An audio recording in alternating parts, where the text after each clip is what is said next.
আর সবচেয়ে অবাক হয়ে দেখেছি ওই যে 200 ছবির অভিনেতা কেমন ছিলেন আমি জানি না, কারণ আমি দেখিনি, কিন্তু আমি স্টুডিওতে দেখছি কোনো মুহূর্তে কোনো দিকে তার মন নেই।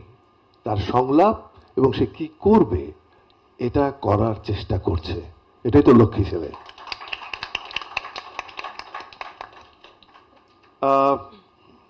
রায়হান রাফি সম্পর্কে আমি যেটা বলবো সেটা হচ্ছে, যখন থেকে সে ছবি করছে আমি শুনেছি, কাগজে পড়েছি যে মাদ্রাসা থেকে এসছে, কিন্তু একটা মানুষ তার ভাবনা চিন্তার এত বদল ঘটাতে পারে সেটা অবিশ্বাস্য যদি চোখে না দেখা যায়।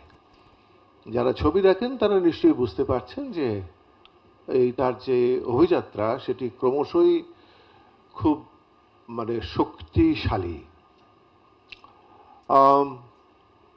একটু আগে কথা হচ্ছিল না যে মৌ বলছিল বা শাকিল বলছিল যে কোটির ঘর ছাড়াতে পারবে কিনা, আগের ছবিগুলোকে ছাড়িয়ে যেতে পারবে কিনা।